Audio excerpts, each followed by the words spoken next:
बाथि खेब जितु संकस खेराइ फुजा बेवहाय आङो जेब्लानो सोलाबो अब्लानो फैबाय थाखायो दिनैनिल' खोथा नङा अकल बेहायल' नङा खेराइ बाथौ फुजायाव आङो अदालगुरियावबो थाङो बाक्सायावबो थाङो बहुत जायगायाव आं बेबायदि बाथौनि जितु कनफारेन्सआनो जा बाथौनि जितु फुजायानो जा बहुत बार थांबाय आङो गोदान खोथा नङा खालि बाथौल' नङा प्रत्येक धर्मनि माबायावनो आं थांखायोसो जेब्लानो सुबिदा मोनो अब्लानो आरो आङो दिनै खोब मोजां मोनदों दिनै बेवहाय फैनानै खेराइ फुजायाव फैनानै खोब मोजां मोनदों जे आङो नैबे जितु गारजा जितु लोक्षि फुजानि बहुद बोराइ बाथौखौ आङो दिनै मन्दिराव थांनानै फुजा खालामदों आरो आं बेखौनो बोर बिदों जे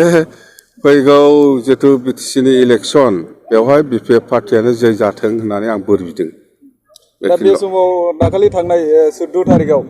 जेब्ला गसाइगावआवहाय बिटिआरनि जे सिगनेटरिफोरखौ बरायनाय समाव हाग्रामा प्रमद बर' बिथाङा जे बुंदों हाग्रामा महिलारिया माने जोंनि बर'फोरनि गेजेराव गोदान गान्धी जोनोम जादों होनना दा बे बिथिङाव प्रमद बर'आथ' बेफारिसो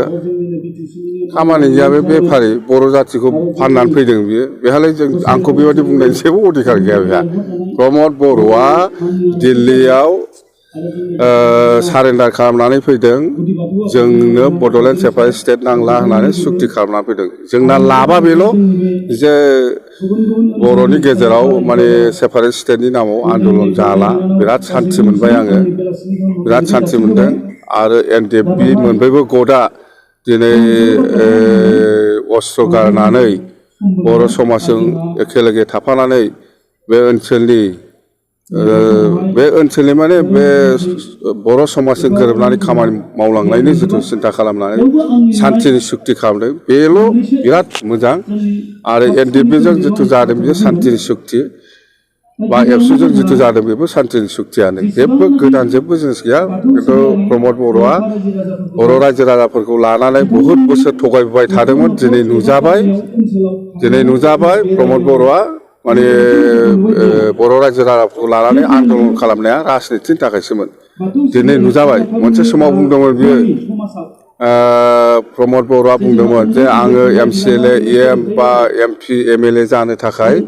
आङो आन्दलन खालामाखै होनना बुंदोंमोन खिन्थु दिनै सुक्तिनि उनावनो सुक्तियाथ' जिर'खा बे सान्थि सुक्ति बियो मोनसे सुक्तिनि दारै गोदान जिनिस जेबो मोनाखै बरंस बिटिसिखौ माने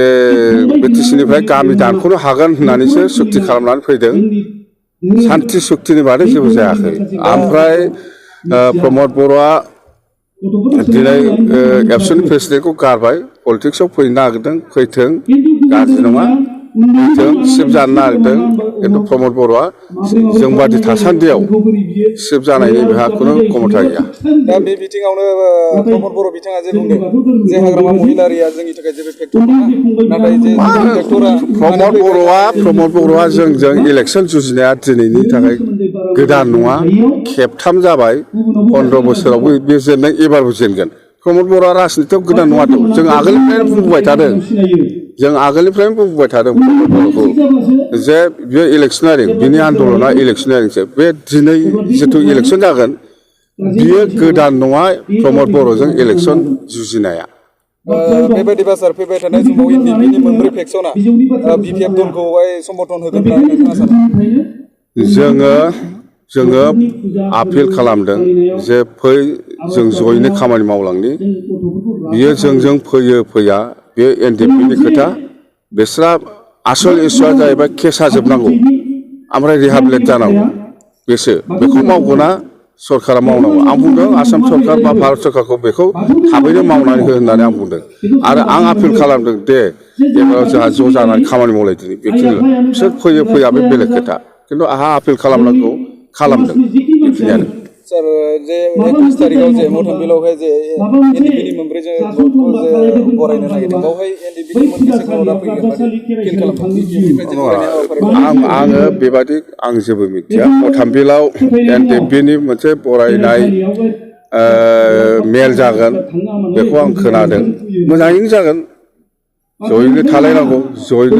रायजोआ बरायनो नागिरदों सुक्तिखारिखौ हयथ' जयैनो फैगोन बिसोरो रायजोआ बरायनो नागिरदों बे हिसाबै फैगोन एनडिएफबिनि मोनब्रैबो भटआ फैगोन माबाबोदों जोंनि बर'खौ